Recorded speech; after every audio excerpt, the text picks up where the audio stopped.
Fala galera, chegando com as informações importantes do Cruzeiro nesta terça-feira. Pedro Lourenço falando sobre a busca do Cruzeiro por reforços no mercado. Meia atacante descartando sondagens que recebeu na janela, está nos planos do Cruzeiro e quer mostrar serviço ao técnico Leonardo Jardim. Tudo isso você confere a partir de agora na Samuca TV. Vou começar aqui com uma informação importante, porque o Cruzeiro, ele definiu a questão da biometria facial. A abertura do cadastramento da biometria facial de torcedores, que vai ser agora uma obrigação. Os torcedores vão precisar do cadastro facial para acessar o Mineirão e essa nova norma passa a valer já no jogo contra o Grêmio. Então, o torcedor pode acessar aí a plataforma nesta quarta-feira, suacara.cruzeiro.com.br.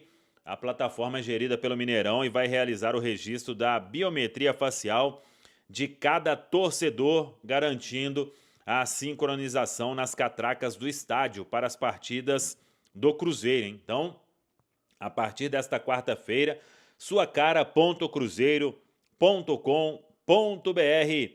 Biometria facial nos jogos do Cruzeiro a partir do jogo contra o Grêmio no Mineirão.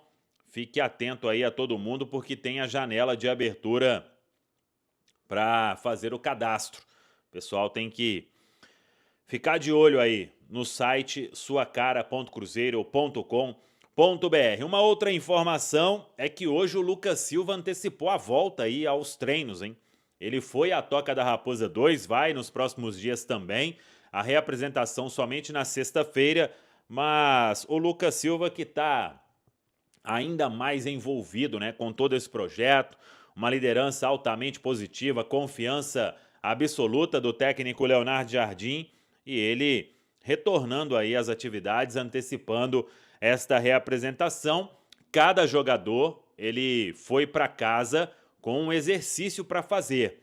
E todo mundo ali mostrando o GPS, né? No cumprimento aí dessas atividades, cada um do seu jeito, para que ninguém volte totalmente parado. Então, importante isso e cada atleta cumprindo esta rotina de treinamentos, seja onde ele estiver, e enviando para o clube o preparador Gustavo Chiroma, acompanhando toda essa questão dos atletas neste período de férias. Outra informação, Fabrício Peralta, ele viajou ao Paraguai para acertar os detalhes da transferência para o Cerro Porteño, um empréstimo de uma temporada. O processo de rescisão do contrato dele com o Atlético Paranaense já foi iniciado no BID, no Boletim Informativo Diário da CBF, e aí o Peralta então se despedindo do Atlético Paranaense para tentar a retomada lá no Cerro Porteño. Outra informação importante, Rodriguinho. Trouxemos no nosso centraldatoca.com.br. O Rodriguinho recebeu algumas consultas nos últimos dias, incluindo do Atlético Paranaense, mas ele descarta uma saída neste momento, assim como o Cruzeiro descarta uma saída. O jogador está nos planos, ainda busca o seu espaço e o Rodriguinho quer retomar este espaço ou ganhar esta confiança aí nos treinamentos para que possa receber mais oportunidades. Então o atleta que veio aí livre no final da temporada assinou um contrato de 3 anos e é um jogador que continua nos planos do Cruzeiro para a sequência de 2025. Sobre mercado, o Pedro Lourenço, em entrevista à Tribuna de Minas, ele falou sobre os pedidos do técnico Leonardo Jardim, que bate com tudo aquilo que a gente já vem trazendo nos últimos dias aqui na Samuca TV. O Jardim tá querendo aí mais um zagueiro e mais 2 extremos, mas é um jogador pontual. Nós temos um plantel excelente, gostamos com um grupo muito bom, é só mesmo pontuais mesmo. Muito bem, tá aí então o Pedro Lourenço, prioridades do Cruzeiro. Um jogador para a zaga, um zagueiro canhoto e 2 jogadores para o ataque, principalmente a questão da beirada, um atleta que atue pela ponta esquerda para ser opção ali ao Wanderson neste elenco do Cruzeiro. E o outro atacante pode ser de beirada também, mas a ideia é que tenha características ali próximas ao que desempenha o Caio Jorge no time do Cruzeiro. Claro que o Cruzeiro vem conversando com muitos atletas aí no mercado, já tem todo um mapeamento. Assim que a gente tiver mais detalhes sobre nomes de jogadores que o Cruzeiro tende a buscar, claro que vai aparecer muita coisa também.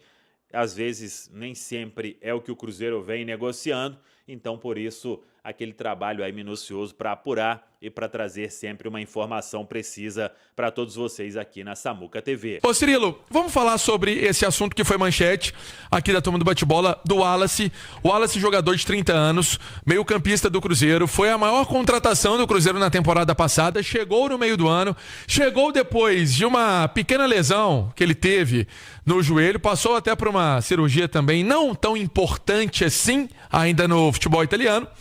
Na época, com o técnico Fernando Diniz, teve algumas oportunidades, terminou o ano em baixa, terminou 2024 em baixa, especialmente por aquele jogo da Copa Sul-Americana, e nessa temporada sempre tentando se recolocar na equipe do Cruzeiro. O que acontece? Desde a chegada do técnico Leonardo Jardim, há um entendimento da comissão técnica e do próprio jogador que há um caminho para evolução. Então, por mais que tenha chegado alguma coisa de sondagem do Grêmio, querendo contratar o jogador, querendo buscar a contratação do atleta, o Cruzeiro disse não. O Cruzeiro não topou nada. Por quê? Porque há um entendimento que o Wallace pode ser um jogador importante. Primeiro, pela questão de carreira, né? A carreira dele não dá para jogar no lixo. A carreira dele até agora, o que ele já fez no futebol.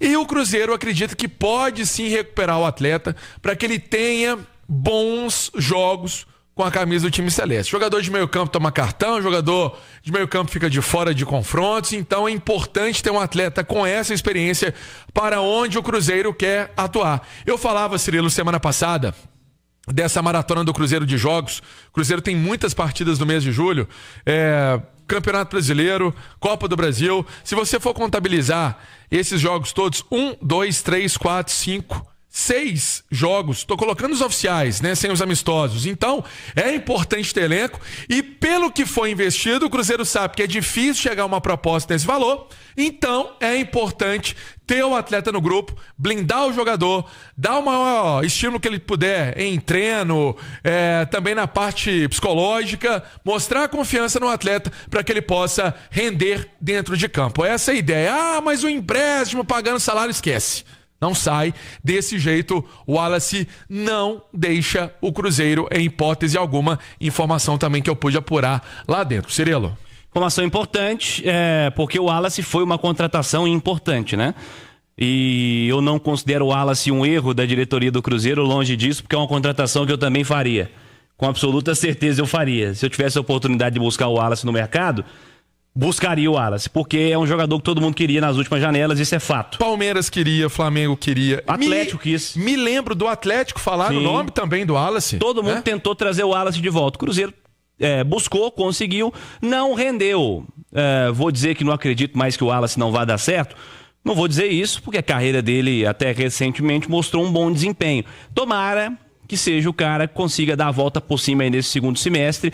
Vamos dar mais uma ficha aí pro Leonardo Jardim, porque ele já fez muita coisa boa nesse período até aqui, né, Pansieri? Fez, e as sondagens que apareceram todas de empréstimo aí não vai realmente liberar esse jogador, não. Ô Cirilo, deixa eu só terminar aqui as informações, porque o Cruzeiro tem, então, a reapresentação marcada para sexta-feira, e aí os trabalhos recomeçam na Toca da Raposa para a intertemporada. A intertemporada que vai ter, obviamente, também essa Vitória Cup, Cruzeiro embarcando no dia 2 para o Espírito Santo, no dia 3 tem um duelo contra o Defensa e Justiça às 8 da noite, confirmando 8 da noite, falei mais cedo 8h30, não, 8 da noite, esse duelo com o radinho e a imagem aqui na Itatiaia, e o duelo contra o Banfield no dia 6 também, no radinho e com imagem. Esse jogo às 4 horas da tarde vai ser um torneio preparatório do Cruzeiro para a retomada do Campeonato Brasileiro. Tem um confronto no dia 3 de julho contra o Grêmio, esse jogo no Mineirão, com aquela questão do Marlon. Cirilo, a verdade é essa, mais de R$1 milhão que o Grêmio teria que pagar para o Marlon jogar. Ou se não, antecipar a grana de um contrato que tem de 20 jogos, ele já fez 10. sinceramente tá com a cara que o Marlon não vai jogar. O Grêmio acho que não vai fazer esse investimento e aí o Marlon fica de fora dessa partida porque é um jogador do Cruzeiro emprestado ao time gaúcho. Cirilo. Emerson Pansieri com notícias do Cruzeiro aqui na turma do Bate-Bola. Quero falar agora sobre o Cruzeiro. Pedrinho BH, depois de uma longa pausa de entrevistas, afirmou sobre reforços, trouxe novidades importantes. Ele disse o seguinte, abre aspas, o Leonardo Jardim está querendo mais um zagueiro e mais 2 extremos, mas serão contratações pontuais.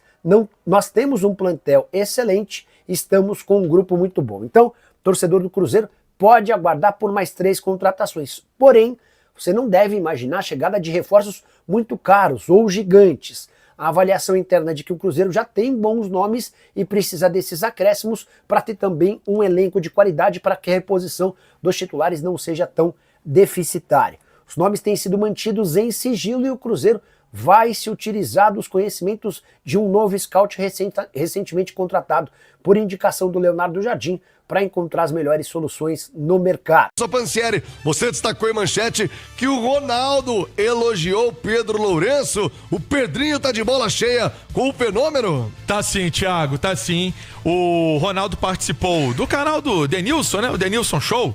E ele entrevistou o Ronaldo. Entre os assuntos, obviamente, teve o assunto do Cruzeiro. E aí eu vou abrir aspas aqui pro que ele disse. Inclusive tem matéria no nosso itatiaesporte.com.br. Fizemos uma gestão muito sustentável e responsável no Cruzeiro durante 2 anos e meio. Olha, foi complicado. Pegamos uma dívida de 1 bilhão e 200, diminuímos a dívida na metade, aprovamos a recuperação judicial, colocamos o clube nos trilhos novamente e saímos da 2ª divisão, que estávamos há 3 anos.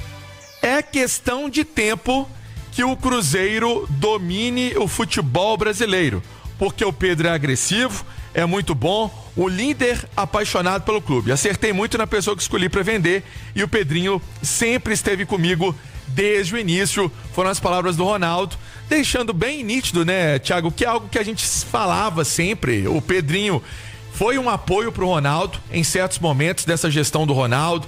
Por exemplo, ali na reforma da Toca, que começou lá atrás com o investimento que o Pedrinho fez ao Cruzeiro, que o Pedrinho colocou essa grana no Cruzeiro. Então hoje, quando fala de modernização da Toca da Raposa, infraestrutura legal, os atletas elogiando, colocando a Toca como um dos mais modernos do mundo, também já tinha esse papel do Pedrinho lá atrás. E agora o Ronaldo só ratifica tudo aquilo que nós já meio que sabíamos desse papel do Pedrinho no trabalho do Cruzeiro, Thiagão. Agora, falando em Toca da Raposa, tudo pronto pra receber a galera. Vai voltar o Cruzeiro aos treinamentos, Pansieri? Dia 27, sexta-feira, a turma tá de volta, intertemporada do Cruzeiro, para esse compromisso da Vitória Cup. Jogo no dia 3 contra o Defensa e Justiça, jogo no dia 6 contra o Banfield. É o Cruzeiro na intertemporada. Será que pro meio do mês vai ter Matheus Henrique, hein? Utilizando lá, tá treinando. Acho que é um jogador que vai ser um baita do reforço, viu, Thiagão? Boa, Emerson Pansieri. Ô, Ale Oliveira, deixa eu te falar uma coisa, Ale. Oba. Você que é próximo ao Mateuzinho, caseirinho, eu diria. Como é que tá o Matheus Henrique se preparando pra voltar? Muito animado, viu? Eu vou te falar que ele passou bem por esse período. Cada um tem um tipo de reação. A dele foi focar demais, né, no seu retorno, né? Com uma entrega absurda, justamente para que conseguisse antecipar. E tá com muita saudade de fazer o que ele mais gosta, que é jogar bola, né? Então acho que ele ainda vai voltar com mais apetite ainda, já que é muito bom jogador, vinha sendo jogador desde a chegada dele, né? Pro Cruzeiro. Eu acho que, claro, tem jogador que é mais técnico, tem outro que é mais raçudo, tem outro que é mais goleador, mas acho que ele foi o mais regular de todos. Muita gente vai falar assim, pô, você tá louco. Provavelmente, né? Mas Caio Jorge é um cara muito decisivo, mas ele não foi tão regular quanto o Mateuzinho, nosso pequenino gigante anão. Há tanto tempo, né? Ele vem quando tava em campo já há bastante tempo. Ô, Natiusa, calma com o Matheus Henrique ou já chega pra brigar por titularidade, hein, Nath? Se fisicamente estiver bem, tecnicamente chega para brigar por titularidade. Agora, essa disputa não vai ser fácil, né? Porque ele volta num meio-campo do Cruzeiro muito encaixado. Isso é uma má notícia? De maneira nenhuma. Boa notícia para o técnico Leonardo Jardim, que se vê com alternativas. Com certeza tá observando, né, o Matheus Henrique, analisando a forma também como ele pode contribuir. Lembrando que é muito importante você ter mais do que 11 jogadores ali, você ter alternativa, repertório. Às vezes o Matheus Henrique vai se encaixar para determinada situação de jogo, às vezes ele não começa jogando agora, mas ele vai se encaixando ao longo das partidas, numa situação específica, na ausência de alguém. Essa disputa com o Lucas Silva, num primeiro momento, talvez com o Christian, se ele se adaptar a jogar um pouco mais aberto ali pelo lado direito, mas tecnicamente ele se coloca como um titular. Ô Pansieri, 12h26, notícia de última hora, deram um golpe no Gabigol? Que história é essa, o Gabriel Barbosa, o Gabigol? Passaram a perna no Gabi? Olha só, Thiago, matéria também que tá no nosso itatiaesporte.com.br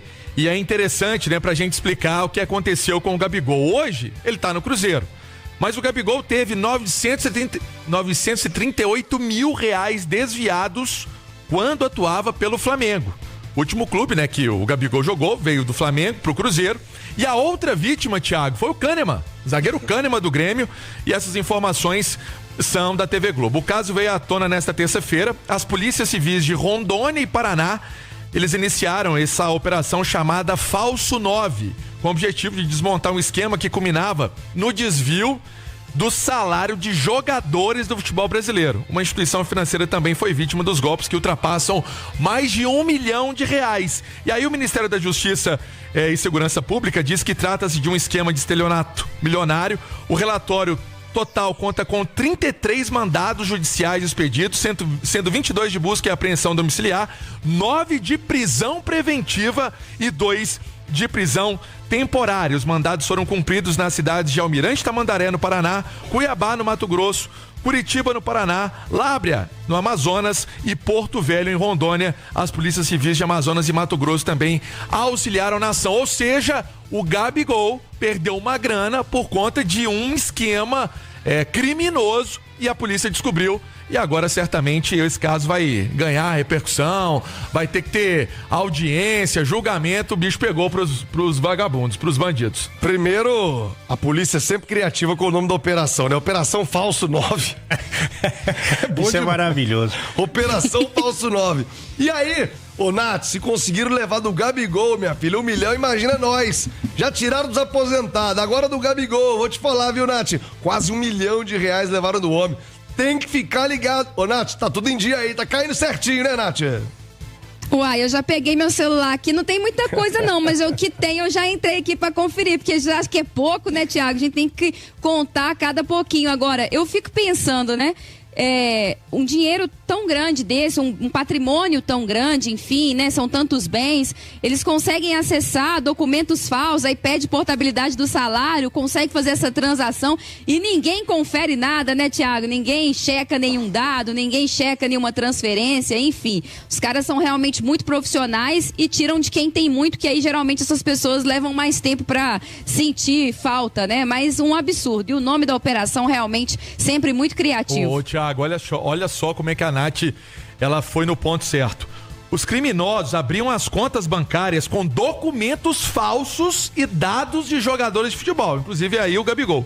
Pouco tempo depois, eles solicitavam a portabilidade do salário do verdadeiro titular dos dados para essa conta, que era uma conta fantasma, né? Uma conta fraudulenta.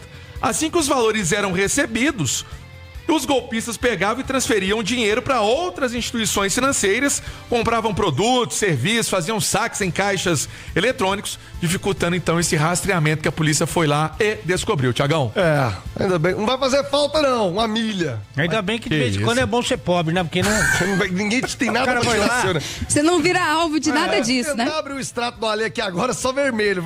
Isso porque você tá me devendo, seu cachorro. É capaz de cair algum e sumir rapidamente também. Meio-dia, 29 minutos. Abre o olho, Gabigol, abre o olho. Bora falar agora sobre o Cruzeiro, que é o terceiro que mais faturou com bilheteria no Campeonato Brasileiro, número que me chama bastante atenção. Se a gente levar em conta apenas o valor líquido, descontando impostos, taxas e tudo mais, dá para assegurar que a torcida garantiu ao Cruzeiro 9 milhões e 700 mil reais depois de 6 partidas como mandante. A média de arrecadação líquida do Cruzeiro no Campeonato Brasileiro tem sido de 1 milhão e 600 mil reais, número bastante interessante.